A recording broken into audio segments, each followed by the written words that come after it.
Curiosos, ¿saben lo que tengo acá? Miren. Es tierra de las Islas Malvinas. Cuentan los soldados que si prendían fuego un pedacito de esta tierra seca, se encendía completamente. Este frasco pertenece a un excombatiente que lo trajo al continente al finalizar la guerra. En el Curiosos por Naturaleza del día de hoy vamos a hablar sobre la guerra de Malvinas, pero particularmente sobre el rol de las mujeres que participaron en este conflicto.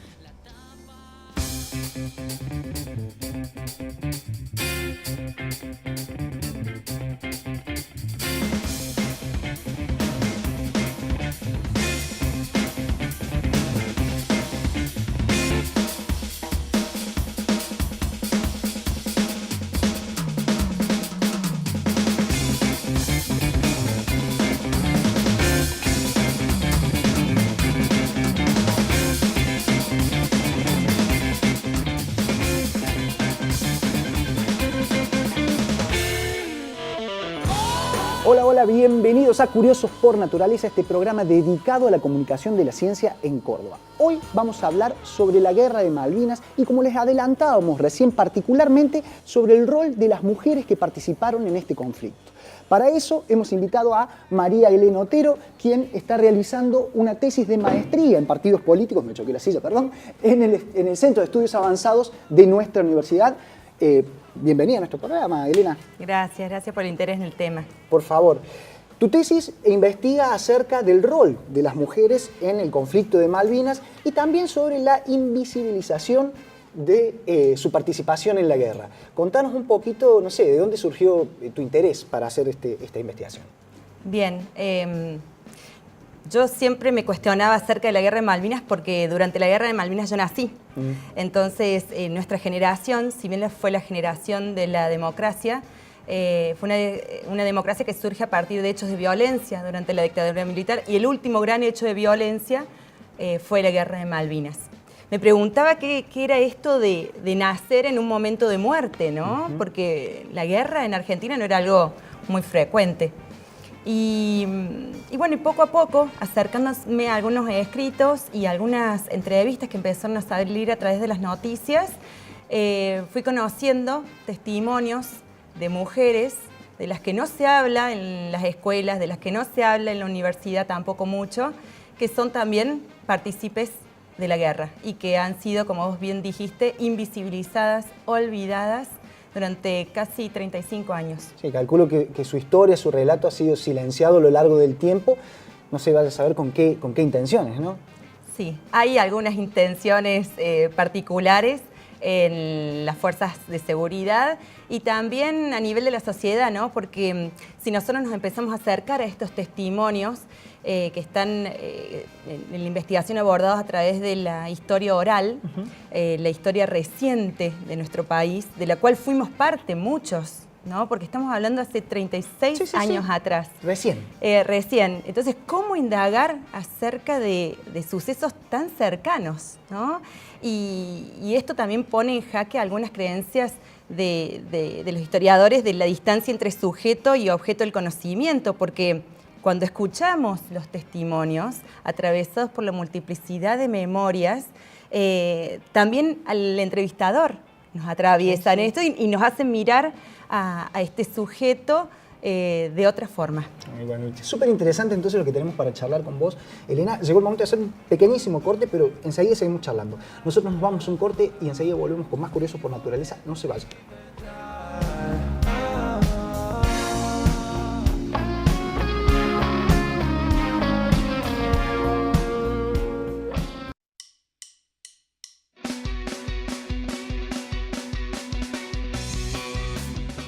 Seguimos en Curiosos por Naturaleza hablando sobre la Guerra de Malvinas y particularmente sobre el rol de las mujeres que participaron en este conflicto. María Elena, no sé, tu investigación está atravesada por una cuestión de género, ¿no? ¿Qué aporta a la visión, a la revisión histórica de la guerra y a la memoria colectiva que tenemos sobre este conflicto este nuevo aporte, esta nueva visión acerca de la cuestión de género? Bien, entonces esta investigación pretende no solamente hacer un aporte a la academia, donde hay una vacancia muy grande, porque cuando yo me aproximo al tema, veo que en muchos libros, cientos de libros que hablan de la guerra, en inglés y en español, ninguno habla de la presencia de mujeres. Porque esto, en la línea de John Scott, que afirma que la guerra y los estudios de guerra son propiedad del hombre, han sido por excelencia propiedad del hombre, donde las mujeres no tienen nada que decir sobre esas memorias. Entonces han quedado excluidas totalmente al espacio de la sanidad y del cuidado en las guerras, en las sucesivas guerras a nivel mundial.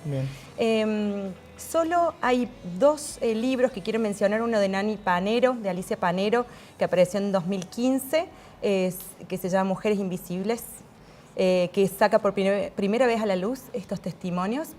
Y luego un relato testimonial que salió el año pasado de Alicia Reynoso de la Fuerza Aérea. Pero si no, no hay ningún otro antecedente. Claro. Si bien hay muchos estudios sobre Malvinas, etnográficos, históricos, no nada propiamente de las mujeres. Entonces hay una vacancia realmente en el tema.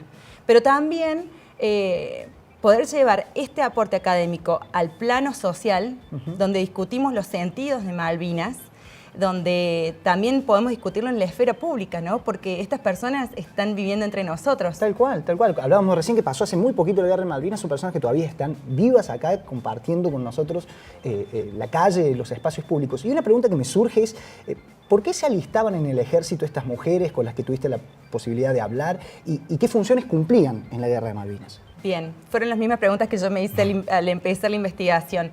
¿Qué hacía que jovencitas tan chicas quisieran entrar a las Fuerzas Armadas, cuando las Fuerzas Armadas eran un aparato represivo? Estas chicas se alistaron simplemente porque eran una fuente de posible trabajo en unos cursos no tradicionales de la Armada Argentina para convertirse en enfermera. Entonces era educación gratuita para chicas que no tenían acceso a otra educación superior. Mira. Fue eso lo que motivó a las familias, porque estamos hablando que en ese momento las chicas, las jóvenes, no decidían por sí mismos. Entonces los padres, la mayoría de los casos de las entrevistas, decidieron enviarlas a que postularan en primera instancia estos cursos de enfermería que serían dictados en la base naval de Puerto Belgrano, en Punta Alta, en el sur de Buenos Aires. Y las chicas provenían de diversos lugares del país y llegaban a estudiar enfermería y después cumplían funciones de enfermera durante el conflicto de Malvinas. Claro, en realidad todas ingresaron para obtener su título. Pocas y casi ninguna pudieron hacerlo porque algunas pidieron la baja a poco tiempo de entrar porque se encontraron con un sistema androcéntrico donde se les proponía convertirse en un varón militar, porque estaban sometidas a los mismos tratos que un varón, desde la ropa para ponerse, que ellas cuentan que eran los borseos 42, 43, no estaba nada preparado para la llegada de mujeres, lejos de ver como una apertura de género dentro de las Fuerzas Armadas. Esto se hizo por también, una de las hipótesis es porque cuando se eliminó a los jóvenes terroristas para el Estado dictador, se hicieron una serie de propuestas a nivel de oficios y culturales para esa juventud que tenía permitido seguir viviendo, ¿sí? Que eran los indecisos y los heroicos. Entonces, para esa juventud aparecieron este tipo de cursos y demás para poder incluirlos en esa matriz que había preparado el terrorismo de Estado en nuestro país. Exactamente. Elena, no sé, también hablábamos recién sobre la invisibilización de la historia acerca de estas mujeres. ¿Qué hipótesis manejás en tu investigación acerca de esta invisibilización de las mujeres en la guerra de Malvinas? Bien, cuando hablamos de mujeres de Malvinas también hablamos de un espectro muy grande de mujeres. Estamos hablando de aquellas que eran profesionales asimiladas militares, algunas que eran voluntarias, que se alistaron voluntariamente, otras que por estar bajo bandera tuvieron que hacerlo, mayores de edad y menores de edad, cuyo rol de protector y de tutor el Estado no cumplió. Y es justamente ese grupo con el cual yo trabajo, con este grupo de aspirantes navales de la Armada que ingresaron siendo menores de edad con 15, 16, 17 años a un curso y se encontraron en medio de una guerra. Qué fuerte lo que me contás. ¿Qué te parece si vamos a ver entonces ahora un tape que prepararon José y Diego con un no docente de nuestra facultad, un trabajador de nuestra universidad, perdón, un trabajador no docente, excombatiente de Malvinas? Vamos a verlo.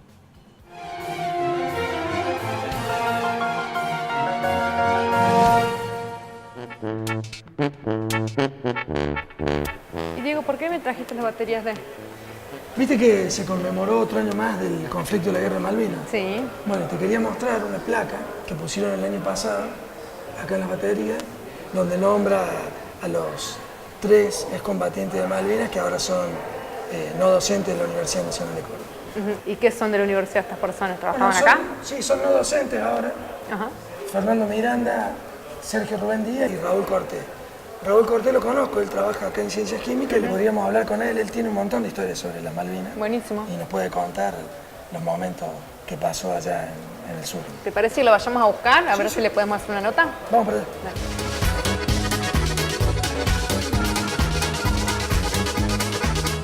Sonó las alarmas del regimiento y todo había que ir a la Plaza Mayor y bueno, y ahí nos comunica que habíamos ganado en Malvinas. Nos miramos todos que decíamos, ¿qué es lo que es Malvinas? No sabíamos que habíamos recuperado las Islas Malvinas. Y a partir de ahí, al tercer día, tuvimos que viajar para renovar a la gente que la tomó y quedarnos nosotros por una semana, pero después siguió la guerra y nos quedamos hasta el último día que nos rendimos. En el regimiento nosotros cuidábamos a un perro que se llamaba Mortero. Desde chiquito lo fuimos dando de comer y bueno, le tocó estar también en la colimba. Viajó con nosotros en el avión, llegamos a las islas, a Puerto Argentino, tuvimos 2 semanas ahí, después nos trasladaron a Bahía Foc, Bahía Zorro, y con Mortero, y bueno, gracias a él buscaba comida porque nosotros no podíamos salir de nuestros puestos porque yo estaba en primera línea esperando el desembarco de los ingleses bajo Pozo y bueno, el perro más o menos cazaba y volvía y traía algo y bueno, compartíamos porque sabía que él devolvía todo lo que nosotros le dábamos. Y hasta que bueno, nos tomaron prisionero también a él y en el barco le pudieron reconocer el general Moore con una medalla al perro argentino que volvió y estuvo en la guerra. Y a ellos también tenían un perro inglés que también lo condecoraron por haber estado en Malvinas. No sabíamos que toda la gente, toda la República Argentina estaba donando. Lo poco que tenían de cada uno, sea dinero, comida, lo trasladaba hacia nosotros, que después al tiempo, que después de Malvinas, supimos que eran de la gente y no de los partidos políticos o de los milicos. Nació de la gente que colaboró y bueno, con todos los empeños, también como mis padres que pudieron lograr lo que podían. Y bueno, recién ahora, de 36 años, nos están queriendo reconocer como es combatiente Malvinas, tanto como los soldados y los que estaban a cargo nuestro. Y es un honor que ahora hay muchos chicos que teníamos 18 y 19 años y estamos esperando que nos den todas las leyes que nos habían prometido y hasta ahora son muy pocas las que cumplieron.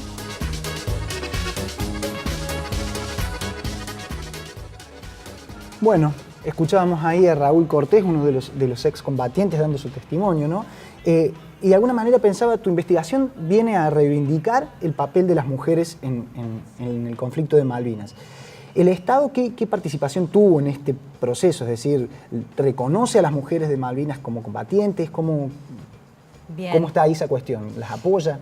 Como yo te decía, cuando hablamos de mujeres y Malvinas, hablamos de un espectro, sobre todo dentro de la Fuerza de Seguridad, de Fuerza Aérea, Ejército y de la Armada. En Fuerza Aérea y en el Ejército han sido reconocidas por el Ministerio de Defensa y por sus propias fuerzas. Ajá. Este grupo, que te comentaba que es el más vulnerable por haber sido menores de edad, por no haber elegido ir a la guerra, por haber sido sometidas a muchas acciones de violencia de género, no fue reconocida al día de hoy por la Armada ni por el Ministerio de Defensa. Estamos cercanos, creemos un reconocimiento por Cámara de Diputados en el Congreso, donde va a ser la primera vez que se va a visibilizar la actuación de estas jóvenes mujeres, que si bien no eran enfermeras, actuaron como tales, sostenían la mano de un joven como ellas que venía gritando por su mamá, porque no tenía una pierna, porque no tenía una mano, porque le había explotado una bomba al lado de su compañero, porque algún mató a alguien. Muy fuerte. Elena, y no sé, de alguna manera, estas son consideradas mujeres, ¿no? ¿Son consideradas veteranas de guerra? ¿Son consideradas, no sé, excombatientes de Malvinas? ¿Tienen una pensión, algo por el estilo? La ley, digamos, es muy androcéntrica, ¿no? Porque está pensada para el varón, la ley de veteranos, porque estamos hablando de veteranos, aquel que realizó acciones bélicas. Por eso los movilizados varones tampoco son considerados veteranos, porque no realizaron acciones bélicas. Evidentemente las mujeres que iban en sanidad, en el ámbito de sanidad, no van a realizar nunca acciones bélicas. Hay una excepción que se dio con Liliana Colino, que fue la única mujer que pisó suelo de Malvinas durante la guerra, accidentalmente, cuando bajaban víveres de un Hércules. Ella es considerada veterana de la guerra de Malvinas, la única. Las otras tienen rango de veterana en sus fuerzas, dentro de las fuerzas. Lo que estamos buscando es que este grupo, que como te decía, no tuvo reconocimiento hasta el día de hoy no podemos acceder a sus legajos. Claro. Hasta el día de hoy no tienen certificados de servicio, ¿no? Entonces, están negadas. Negadas en la fuerza, negadas en el Estado, negadas por todos lados, ¿no? Exactamente. Bueno, de alguna manera, esta investigación que está llevando adelante viene a sacar a luz su voz y su relato para reconstruir la historia de Malvinas y cómo nos sigue afectando el día de hoy el conflicto que, como vos decís, pasó hace muy poquito tiempo. Exacto, y también pensar en cómo desde la academia también podemos acompañar procesos de cambio de representaciones colectivas. En este sentido, estamos trabajando junto con estas mujeres, yendo por escuelas, sindicatos, clubes, contando, pudiendo narrar sus experiencias de violencia y también sus experiencias de haber reconfortado a un joven, sí, de haber sostenido y haciendo pequeños pactos, como ellos decían, para que quisieran seguir viviendo. Tal cual. Entonces, llevar la voz de las mujeres de la guerra de Malvinas a todos los lugares para que sea reconocida. Elena, muchísimas gracias por haber venido. La verdad que fue súper interesante charlar con vos y te esperamos en algún otro programa. Gracias a ustedes. Por favor. Nosotros nos vamos a un corte, pero no se vayan porque todavía nos queda muchísimo más Curiosos por Naturaleza. Ya volvemos. ¿Cuál es el bien que pega en la sien? Velocidad, un mundo en expansión.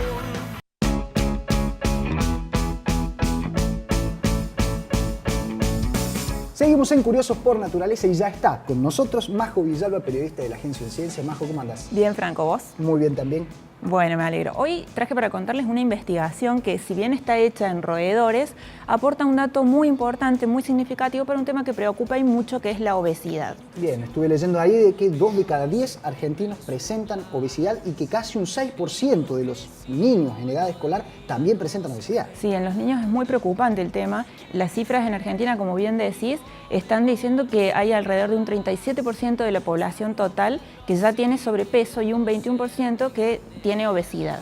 Además, estas cifras están aumentando, se ha detectado que aumentaron en los últimos 2 años y en el caso de Córdoba la noticia es peor todavía porque ese promedio es más alto. Por eso yo decía que esta investigación, todavía en roedores, es muy importante porque el dato que aportan es significativo. Lo que los científicos de aquí de la Universidad Nacional de Córdoba, médicos y biólogos también del CONICET, han detectado es que las crías de aquellos ratones adultos que están sometidos a una dieta rica en grasas durante muchos años ya nacen con un peso mayor, con un promedio mayor y además van adquiriendo más peso, sobre todo en la adolescencia.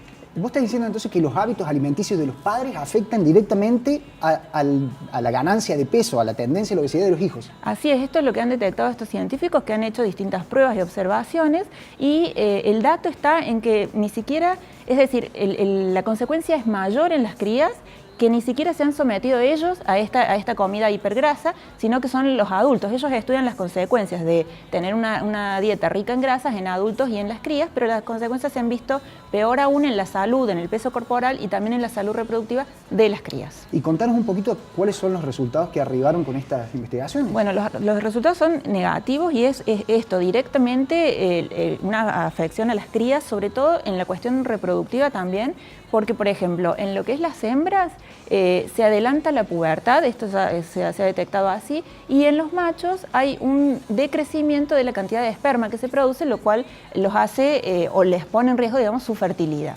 O sea que afecta eso, yo no puedo creer que sea muy importante, ¿no? De que la dieta con la que se alimentan los padres, esta comida puede ser chatarra, que podríamos decir, afecta al crecimiento y a la forma que, no sé, ganan peso los hijos, e incluso afecta a su salud reproductiva. A medida que van creciendo, van aumentando el peso y en la adolescencia es un momento crítico, y además estos científicos también estudiaron cuáles son esos momentos críticos en los cuales se pasa esta herencia, ¿no?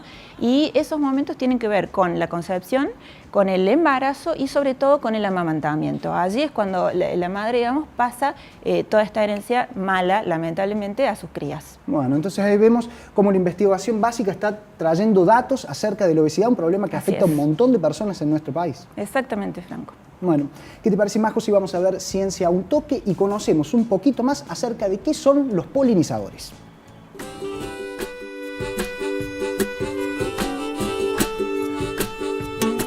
Muchas flores y plantas necesitan de un triángulo amoroso para poder reproducirse. Un ménage à trois. Pero ojo, no se trata de terceros en discordia, sino de partícipes necesarios. Son los polinizadores, como por ejemplo las abejas, pero además escarabajos, moscas, aves y murciélagos. Transportan el polen desde la estructura masculina hacia las partes femeninas de las plantas y flores, posibilitando así su reproducción. Sin embargo, las poblaciones de polinizadores están disminuyendo drásticamente en todo el mundo, y una de las consecuencias son cultivos de menores rendimientos. Para evitar que esto ocurra, un conjunto de investigadores propone las siguientes acciones. Aumentar la regulación de los pesticidas, ya que afectan directamente a las poblaciones de los polinizadores. Mantener los ambientes naturales donde viven los polinizadores. Diversificar los ambientes de producción de alimentos, ya que el monocultivo dificulta sus posibilidades de nidificar y alimentarse. Necesitamos de las flores y plantas para vivir. Las flores necesitan de los polinizadores. Y ahora los polinizadores necesitan de nosotros. Bueno, buenísimo lo que veíamos en Ciencia a un Toque, la importancia de los polinizadores no solamente para la diversidad florística en general, sino también para la propia producción de comida, ¿no es cierto? Así es, Frank, la verdad que hay que cuidar a las abejas entonces. Cuidemos entonces las abejas, los murciélagos, las aves que nos ayudan a polinizar las plantas y las flores. Bueno, Majo, llegamos al final del Curioso por Naturaleza del día de hoy. Llegamos al final, pero por supuesto voy a volver con más notas de ciencia. El domingo que viene. El domingo. Nosotros le decimos que, como siempre, esperamos haber estado a la altura de su curiosidad y que nos volvemos a encontrar el domingo que viene con más Curiosos por Naturaleza. Chau, chau.